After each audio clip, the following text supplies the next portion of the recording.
It is time to get real. That's the message we heard, and we're doing just that this morning on AgriTalk. We're talking Farm Bill, biofuels tax credits, global trade, USDA support for climate-smart farming projects, and solar energy. And that's all before we get to the official start of this week's Free-for-all.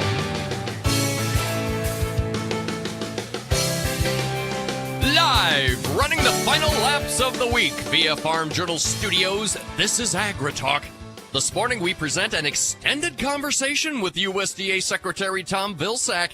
Then we'll go lightning round with Jim Wiesemeyer and Sean Haney. Directly following the news, Jennifer Scheich from Farm Journal's Pork. I'm handsome newsman Davis Michelson. And now, welcome the host of AgriTalk, Jeff Flory. All right, Davis. Hey buddy, man, boy. it feels good. I'm back in the bunker, baby. Yeah? All right. Did you bring home some tasty redfish with you? I Did you get didn't. a chance to? I did. No. I did not get Okay. get to make the trip down there. Okay. Maybe maybe we'll make it happen. I don't know. I don't know. Mm-hmm. Yeah. So Louisiana, look out. Chance Yeah. of Flories. Chance could of just come Flories. storming in sometime. Just come Well rolling played. in there. Just come rolling in. I'm more of a All pop-up right. guy. I think if I was a storm, I'd be a pop-up storm. Where'd that guy come from?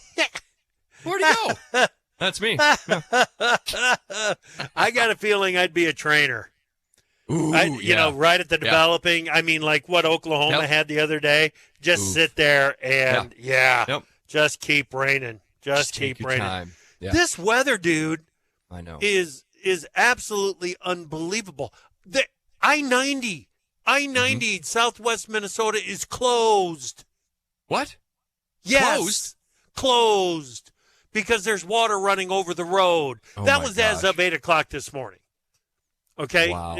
That's not that long ago. I guess I should have checked it the moment before we Yeah. got on and I started saying I-90's closed. But as of 8 o'clock this morning, I-90 was closed. My goodness. And just east of Laverne, there's water running over the roads, both in the east and westbound lanes there. So Well, it's a good thing we extracted you from there just in time, eh, buddy? yeah, last week. That's right. You could still be there. Yeah. And who doesn't want to get stuck in Laverne, Minnesota? No. The AgriTalk Extraction Squad has your back, buddy. Don't you worry. Oh, well, thank you. Thank you. I tell you what, I should have said this earlier this week.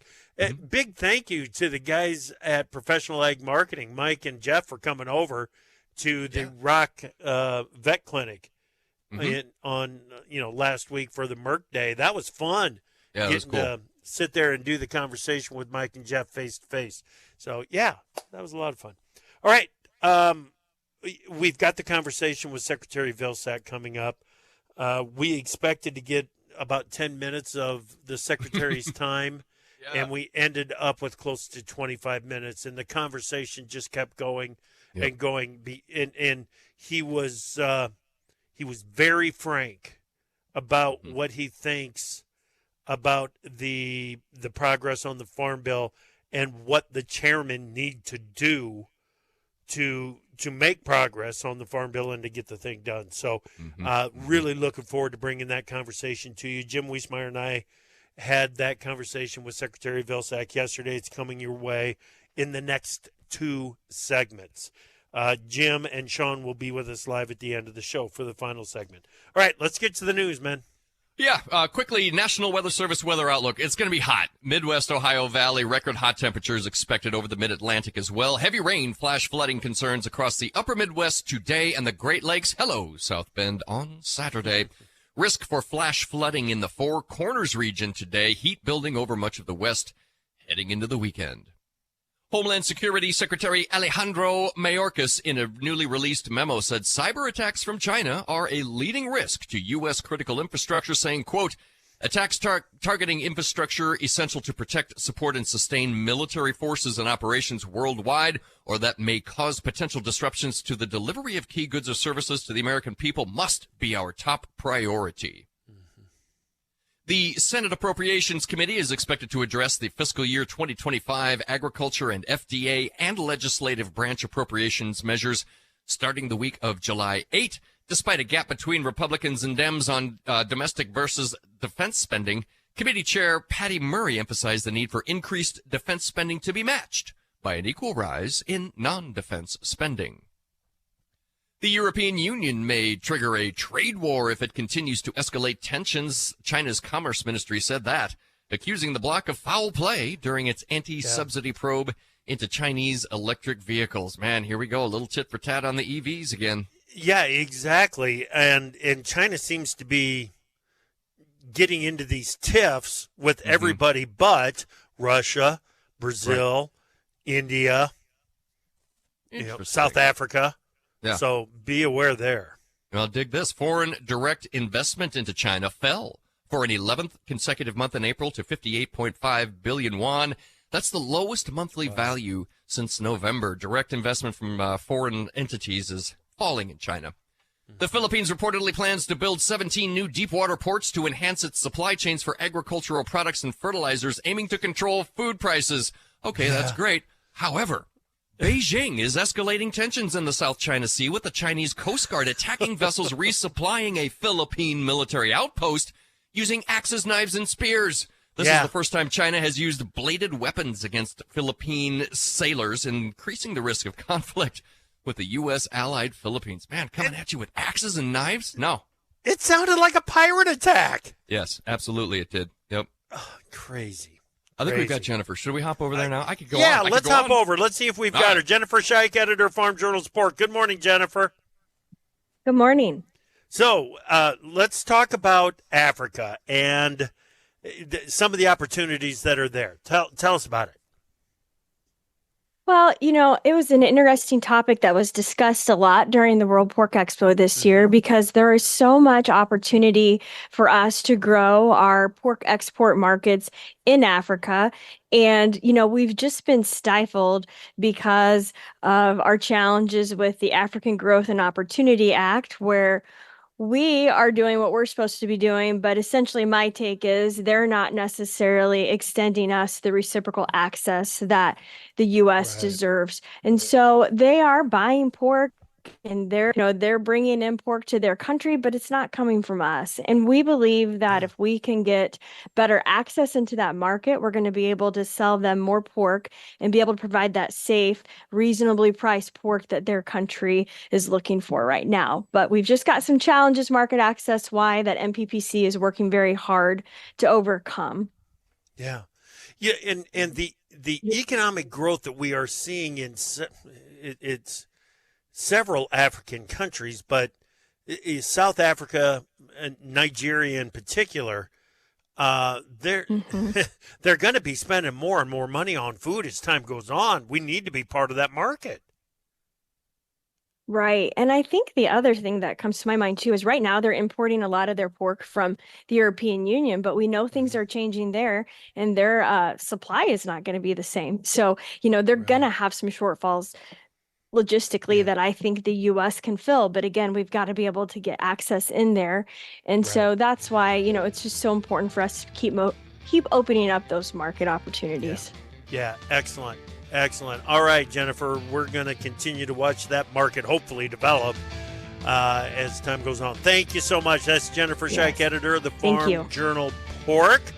You can get more on this story and a whole lot more at www.porkbusiness.com. Pro Farmer Policy Analyst Jim Wiesemeyer and I have a conversation with USDA Secretary Tom Vilsack next.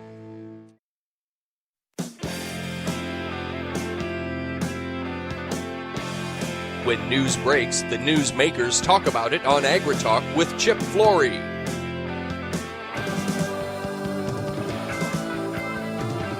Welcome back to AgriTalk. I'm your host, Chip Flory. Glad that you're with us. Let's bring in Jim Wiesemeyer, Pro Farmer Policy Analyst. Jim, it's good to see you. Good to be here. And we have with us Secretary Tom Vilsack, USDA Secretary. Secretary Vilsack, thank you so much for making time for us. Happy to be here. Glad that you are. All right, we've seen the Rural Prosperity and the Food Security Act from Senate Ag Chairwoman Stabenow, and we've seen the GOP framework from Ranking Member Bozeman. There's some differences here. Are those differences negotiable?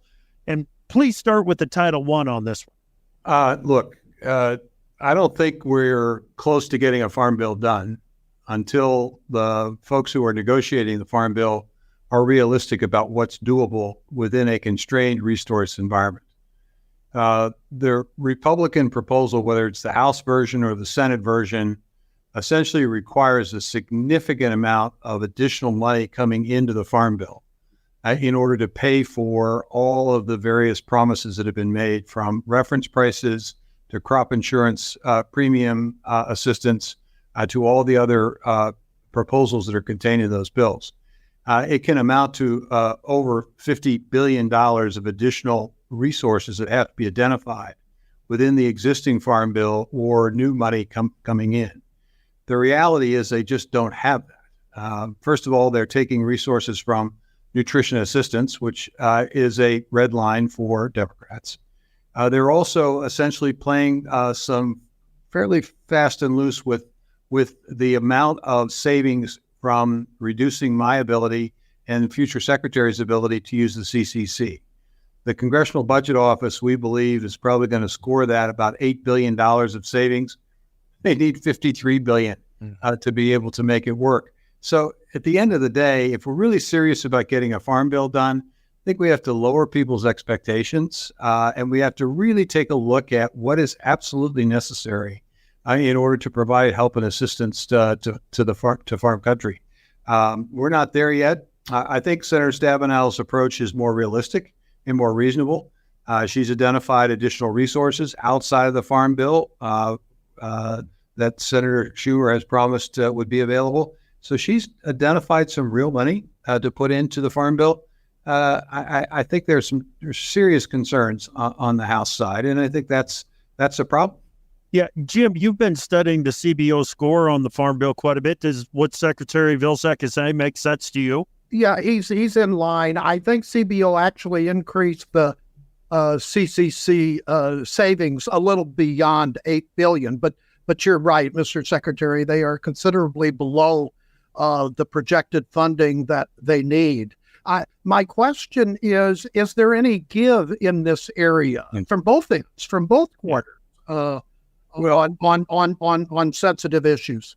Well, I think obviously there's going to have to be give. I think that there is a genuine desire on the part of perhaps both Republicans and Democrats to see potentially to see the conservation resources that are in the Inflation Reduction Act moved into the Farm Bill with, and this is the big stumbling block, with the guardrails intact in terms of the directing it for climate smart agricultural purposes.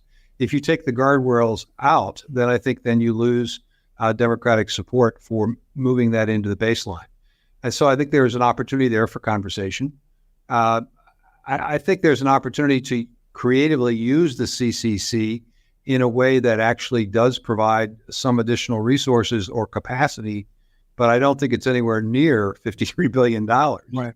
And as a result, that means that you have to lower expectations. Look, the reality is when you talk about reference prices, you're talking about roughly 22 commodities out of 130 commodities that we have that are covered by crop insurance. We're talking about the fact that nearly over 50% or so of those benefits go to the top 10% of agricultural sale farms in the country in terms of sales. There's a real serious question here, especially given the fact that we're seeing so many farms that we've lost over the course of the last 30 or 40 years.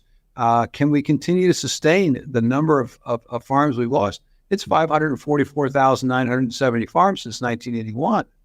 I mean, are we okay with that? Are we okay with losing 151 million acres of land that was in farming in 1981 that's not in farming today? Are we okay with the impact on rural communities? This is one aspect of this. When you look at the fact that a disproportionate share of the military comes from rural communities, and now you see the military having concerns about whether or not they have adequate resources and people to draw from in terms of an all-volunteer military, and they're thinking about expanding who can qualify and so forth. My gosh, these are serious issues. So this is a long way of saying I think there's a way to get to yes. But people have to lower the expectations. They have to really look at what's going on in the countryside and tailor a farm bill in a way that responds to the challenges of more farmers, many farmers, not just a few farmers. Okay. Mr. Secretary, Senator Bozeman put out an interesting graphic last week on the overpayments, et cetera, in the SNAP program, and it was a rather large figure. Is there any wiggle room on maybe looking into that as far as better enforcement and moving some of that potential funding or not? Let's be clear about that number. First of all, it isn't necessarily overpayments; it's also underpayments. The error rate has to do with under and overpayments, number one. Number two, that is a function of state government, and we are working with the state governments because they're the ones who administer the SNAP program. And there's an opportunity for us to work collaboratively with them to shore up and to begin returning back to where things were before COVID, where there were ongoing interviews and things of that nature, and that's going to happen. But that's not necessarily going to be the resources sufficient to pay for $53 billion of increases in reference prices. Okay. Yeah, Secretary Vilsack, it seems to me that if there are an area where there is some agreement, it's that on conservation, market development, and so on. Would you suggest to Democrats and Republicans in Congress to start there, find that common ground, and then expand out the negotiations? Well, I think you could get to yes pretty easily if the understanding was we'll move the balance of the IRA conservation resources into the Farm Bill with the understanding that the climate guardrails remain. I don't think there'd be any disagreement on the part of folks to do that. There's roughly somewhere in the neighborhood of $15 billion left of what was allocated in the IRA that's available and there's tremendous demand and there's tremendous interest. We had 45,000 contracts last year, record number of contracts in the various programs. Yeah. And we've got waiting lists and we're hiring more people for NRCS. So there's a real interest there. I think you can get to yes there relatively easily. And I think there's probably a way that you can put some restraints or utilize the CCC in a way that generates some savings, but it's just not $53 billion. Let's get real about this. Mr. Secretary, I don't give as many speeches as you do, but I give a few.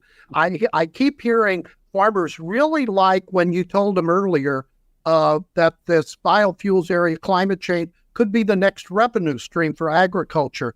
They're in the prove it to me stage. What can you tell them as far as the future path for that revenue stream? Well, we're beginning to see products that are actually generating a value added.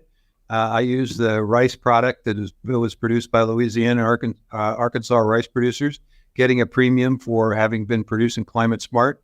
I'm told that there are dairies that are now lined up to get a value added premium for potential export opportunities. I'm told that there are also a number of nut producers that are also now seeing increases as a result of climate smart practices. We're seeing, obviously, a particular interest in the sustainable aviation fuel. That's a new market opportunity, and we are in the process of working with Treasury and with the Department of Transportation and EPA to craft guidance for the 45Z tax credit, which is really the significant tax credit for individual and bundled activities on the climate smart side that will allow us to qualify ethanol that's produced from those crops to benefit from sustainable aviation fuel. That's a new opportunity. We're spending resources from the IRA to better align our tools to measure, monitor, and verify the results of climate smart, which is going to allow folks to qualify and participate in ecosystem service markets. That's a new revenue source. We're seeing interest in renewable energy in terms of trying to do it in a way that doesn't reduce productive agriculture, but it actually adds to productive agriculture. I was out in Colorado recently hearing from folks who are now seeing solar panels being raised instead of 3 feet, now 10 feet, so that you can actually have dairy cows grazing underneath the solar panels. So that the innovation, the creativity is there in order to increase the level of income that small and mid-sized producing farms can produce. That, at the end of the day, they're going to have to figure this out because we can't continue to lose farms at the rate we're losing. We're going to be back with more of the free-for-all here in a moment. Time for Markets Now with the experts from Pro Farmer. Joining us now, Pro Farmer editor Brian Grady. Beach. Let's go straight back to the wheat complex. It's under pressure again here this morning. Yeah, so we saw some corrected buying overnight, Chip, but just got to daytime trade, and it's more of the same, like you mentioned. Just can't get out of its own way right now, and the market continues to just erode technically. Seasonal pressure comes into play as the winter wheat harvest progresses at a rapid pace, like I've mentioned before, and so it's just more of the same, all building onto itself here as we close out the week, and another poor week of price performance there. Soybean market, soy meal, they're both working to the upside at mid-morning. And we got corn kind of caught in the middle. It's just pivoting around unchanged in real directionless trade. So the whole gamut of price action here to close out the week. All right. Over in the cattle complex, a couple of things happening there. Waiting on some direction from the cash. And we got a cattle on feed report today, right? Yeah, so waiting is the key word, waiting around to see what that cattle on feed report says. The expectations are that the June 1 feedlot inventory will be down from a year ago for a second straight month. And so just got to wait and see. Probably the placements number will be the biggest determinant in terms of how much that June 1 inventory moves versus year ago. But also waiting on the cash market, like you mentioned. And expectations are that we will see firmer prices again, especially in that northern market where supplies are tighter. But still waiting to see, and there can always be some surprises, especially late on a Friday. And then the hog market, front end's trying to work a little bit higher, but boy, there just isn't much buyer interest in that market at the moment. Yep. Great job this week, Brian. Thank you so much. Have a good weekend. Pro Farmer editor Brian Grady.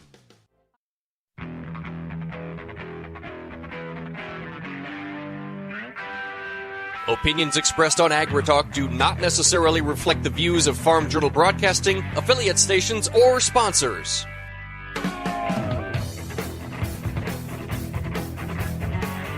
Welcome back to AgriTalk. I'm your host, Chip Flory. Glad that you're with us. And we have with us Secretary Tom Vilsack, USDA Secretary. Some of the solar startup companies, Secretary Vilsack, the lease offers that they've got are eye-popping. The highest one I've seen is up to $4,500. Are these solar startups, can they use money from the IRA, or are they using money from IRA to kind of bankroll some of these lease offers? Well, from a standpoint of the individual farming operation, the REAP program basically pays 50% of the cost of the installation. There's a tax credit that will give you another 40% of the value, so 90% of the cost of an individual solar operation, a windmill, things of that nature, can be paid under the IRA. In addition, we are creating a vehicle in which the PACE program and the New ERA program are providing significant resources to RECs, to municipal utilities to convert from fossil fuel generation and use to more balanced portfolio with renewables. Now, so that resource, that's potentially a forgivable loan program that can significantly increase the opportunities in this space. And so if you combine the two, you have farmers basically able to create renewable energy on the farm, reducing their costs, excess energy then pooled with neighbors' excess energy, sold to the REC. Now you've got less expensive power in the rural areas, and you've got new income streams and lower costs for farmers. Yeah, are you hearing concern from the countryside about taking some very productive farm ground out of production for the solar farms? Well, there's always that concern, but the reality is that that's not as prevalent as it may seem. Less than 1% of the land currently engaged here. But having said that, you're seeing new technology now being developed that will allow for productive agriculture to continue and still have solar on the farm as well. I mentioned to Jim just a second ago, if you raise the panels from 3 feet to 10 feet, you can graze underneath those panels, and you've got the best of both worlds.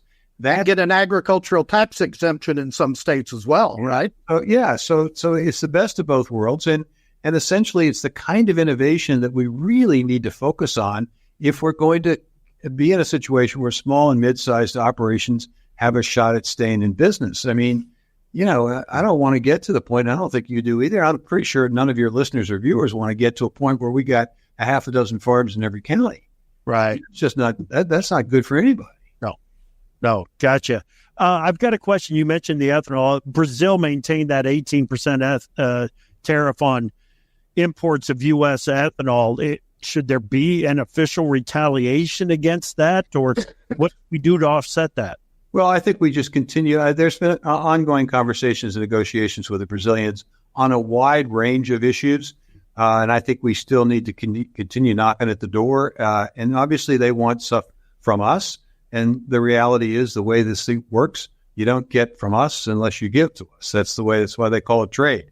I was just on a call today with my Chilean counterpart, where we essentially ensured a protection of our geographic indications, our utilization of common names and so forth, so that our cheeses and our dairy products can get into that market. So, I mean, that's how it works. So disappointing that we don't get progress, but we're not going to give up.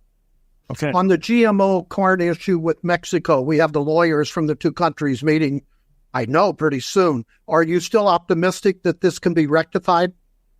Well, I don't think it's actually, Jim, I don't think it can be rectified. I think basically the science is pretty clear. There's no safety issue here.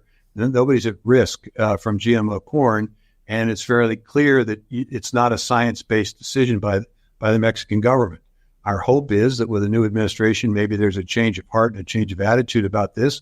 If there's not, then we have the USMCA process, which we're going through, in which we basically assume that there will be a finding that indeed there is no scientific basis and no reason for the presidential declaration limiting white corn going into that market. It's interesting to me that there is a substantial amount of yellow corn being sold that's GMO because their livestock industry needs it. Look, I understand what they're trying to do. They want to preserve the culture connected to white corn, which they're very proud of, and I understand that. But that's not the way to do it. The way to do it is just simply to explain to customers, this is Mexican ground corn, this is U.S. ground corn. Make your choice as a consumer, and let the consumers decide. Mr. Secretary, you and the White House have indicated you're taking steps to help lower food costs and input costs for farmers. Can you detail some of those? Sure. I mean, first of all, the good news is the grocery prices are moderating. In fact, the inflation rate for grocery prices is now less than 2%, and so it's below the 20-year average. So we're headed in the right direction. When we basically do the competition agenda, when we essentially expand access to processing as we have, investing nearly $1 billion in new processing capacity, when we encourage local and regional food systems, investing several $1 billion and expanding that opportunity, we expand choice, we create competition, we lower costs.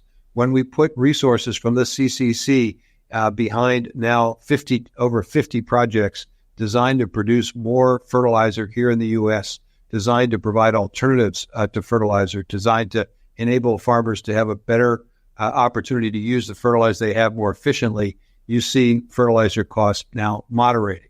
So that's good news. The Renewable Energy for America program I mentioned, part of the CCC or part of the IRA, over 6,600 grants have already been made to farmers, and there are more coming. So there are a wide variety of things that we are doing and have done in an effort to try to lower costs. In addition, the administration's been looking at lowering prescription drug costs for seniors, lowering healthcare costs for families who are struggling.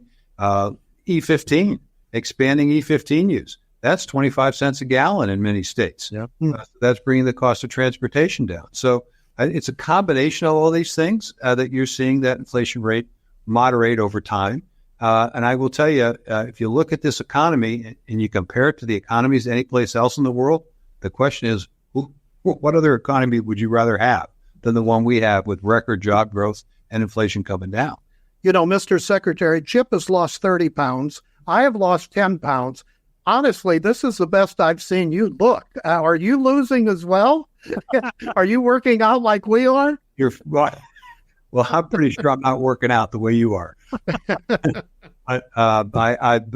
When your doctor tells you you're carrying a little extra, there's not much you can do. And more importantly, when your wife basically says, "Hey, I'll let you around for a while." There you go. Well, you're looking good, Mr. Secretary, honestly. Yes, you are. Yes, you are. I wanted to tell you also, Secretary Vilsack, we're at a Trust in Beef ranchers tour down in Stillwater right now. And we're talking about sustainability. It's a sustainable ranchers tour down here. So it's right up your alley. It's put me in the right mood to talk with you. That's for sure. Well, listen, again, at the end of the day, we want to keep people in business. And one way to keep people in business is creating a new value-added opportunity, which also opens up new revenue streams and new ways to be innovative. One of the exciting things I've seen from livestock is what's being done with manure. Basically, I was in a dairy operation in Wisconsin the other day. They are taking their manure, they put it through a digester, and are selling the methane to a renewable natural gas operation. They're taking the balance of what's left and they're using it for bedding. When the bedding is used up, they put it through another process in which they extract a phosphorus fertilizer and a nitrogen fertilizer, two separate kinds of fertilizer, which they're applying on their own land, reducing their fertilizer costs. And at the end, what they have left is water pure enough to put into the Wisconsin streams and rivers, which, as you know, is not an easy task. So this is the future. And by the way, this is an outfit that is essentially producing their own cheese that they're selling in the local and regional food market. Why did they do that? So they get 75 cents of the food dollar instead of the 20 cents they get when cheese is sold at the local Walmart or dollar store. So at the end of the day, to me, I know it's challenging and I know people are, stressed out about a lot of things, but to me, this is an incredibly innovative time for agriculture. And that's why we want to make sure we get it right with the Farm Bill.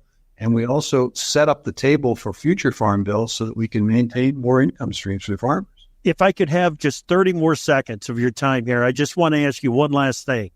If you could, well, of course you can, what message are you sending to Chairs Stabenow and Thompson regarding the Farm Bill? What message are you sending them? Get realistic. Make sure that their expectations are right-sized with the limited resource constrained environment we're in. I mean, I'm dealing with reduced budgets. So, like on the one hand, you're reducing budgets. On the other hand, you're saying we can put $53 billion of additional. I mean, the math doesn't work. So let's make sure expectations are appropriate, and then let's be creative. Let's figure out, creative ways to use CCC. Let's move the money into the Farm Bill, but do it in a way that doesn't jeopardize the climate smart aspect of it. Let's look at ways in which we can be more efficient with some of the programs. Let's be creative about this instead of, the expectations are pretty high out there. Yeah. And I just don't see how they can be met absent new money coming in from some source other than taking it from the SNAP program or taking it from the CCC and basically inflating the savings. That just doesn't compute for me. Gotcha. Secretary Vilsack, you've been very generous. Thank you so much for making time for us. We're going to be back with more of the Free-for-all here in a moment. All right. Take care, guys.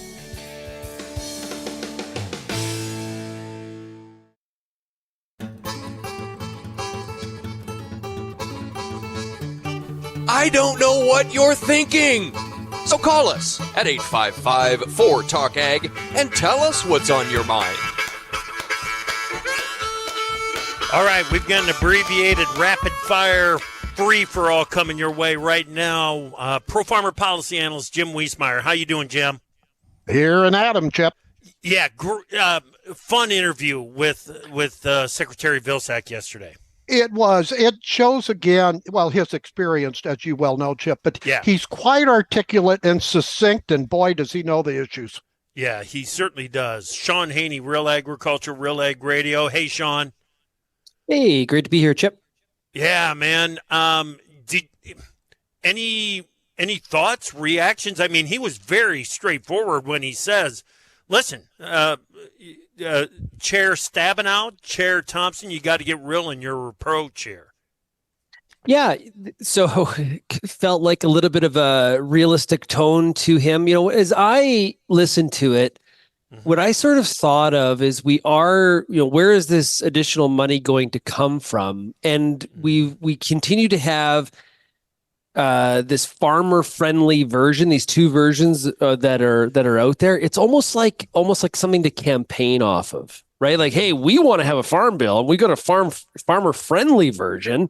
But the reality may be that there's got to be more compromise than there is going to have to be more compromise than probably the Republican side of the aisle is willing to budge on at this point. Right. Yep. I hear you. Now, the counter to all of this, I think, is, and I've talked to a couple of producers about it, is, well, you know what? Maybe Secretary Vilsack needs a dose of reality when it comes to our input costs, when it comes to the fact that a 5% increase in the reference prices doesn't really give us a safety net in Title I like the Farm Bill is supposed to do. Jim, I'm sure that's going to be the reaction, isn't it? Yeah, that would be from the production agriculture side. But, his argument is more from the ideological side on the small to medium-sized producers. That's point one. Point two is that there will likely come a point at which even the Republicans are going to have to compromise on the level of the increase in the reference prices, above Stabenow's level, but below the up to a little over 20% in the G.T. Thompson bill. I see that's where it's going. But that means, Chip, they're going to have to maneuver some other program funding in some other areas. So somebody's going to have to lose in that vanguard. Okay. Yep. Yeah. Yep. And safety nets are meant, they're to be there for like, it's not to, and I'm not saying we're structuring this to guarantee a profit, but sometimes I get that impression, like input costs are up. Well, yeah, of course they're up. Hey, I'm running a media company. You guys work at a media company. My costs are up too, but I don't have a safety net program to protect me from the increase in what airlines are trying to charge me to fly all over North America, right? So sometimes I think we got to be a little bit grounded in like, okay, it could be better, but man, like our industry is treated fairly decently. I sometimes think we got to remind ourselves of that. Yeah, no, that's very true. That's very true. And sometimes I get, sometimes farmers get tired of this when we get around National Ag Day and the thank a farmer jokes and eye rolls start going around social media. I think they're concerned about that too, but you and me flying around the country doesn't have anything to do with keeping the country secure. Doesn't have anything to do with feeding us. 100%. And no, I agree. So, yeah. All right. Hey, we got to talk with Secretary Vilsack a little bit about biofuels. And here we are. Brazil is clearing the way for used cooking oil exports to the U.S. Are U.S. crushers going to have to start dirtying up soybean oil to make it, the feedstock? I don't understand what's happening. Well, that's the problem with China, and that's why bipartisan group of senators, just this week, Chip, said that Europe caught China with using palm oil in there and some adulterated oils. So that's actually led to more. They shipped it to the U.S. China did. So I think that's one issue. Two is that at least if they meet the certification, Brazil will qualify. What I got from Vilsack, just reading between the lines, is that, again, watch 45Z. He basically said it would be more amenable to a corn-based ethanol producer. When you really translated what he said, that remains to be seen. But if that's the case, then finally, actual farmers will be able to see some benefits from some of these biofuel programs as far as the tax credit. We got to have a situation. Oh, sorry, go ahead. No, you go, Sean.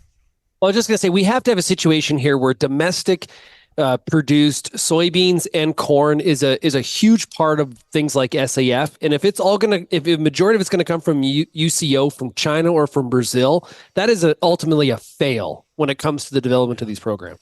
Yeah, that's right. That's right. Yeah, as I was re-listening to the conversation, I heard the lower your expectations when it comes to the farm bill and the reference prices, and I also heard raise your expectations when it comes to what farm policy should do to support biofuels, Jim. I think that's fair, isn't it? Absolutely, because we ask him in the context that farmers are in the prove it stage right now, Mr. Secretary. Where's this revenue stream? And he went into almost just like a macro key of some of the benefits ahead. Yeah, exactly. Haney, how's the weather up your way? Well, Western Canadian prairies are wet. But we need some heat. The east side of the country is burning up, right? It's hot. Same with the east side of the U.S. But I'll tell you, we have been chilly. We're finally going to get warm next week. Okay, yeah, we're seeing some pictures out of the northern production areas, southern Minnesota, into South Dakota and so on, that we just haven't seen them for a while. I mean, there are ponds, standing water everywhere. There was a biblical event down in the panhandle of Oklahoma. It and in parts of Kansas. I shouldn't leave that out. Boy, the weather volatility is something that the markets are going to have to adjust for at some point. You guys, thank you so much for hopping on here real quick for a rapid fire reaction to that conversation. Thanks, Jim. Thanks, Sean. We'll talk to you later. All right, come back this afternoon. We've got Rick Brock from the Brock Report right here on AgriTalk.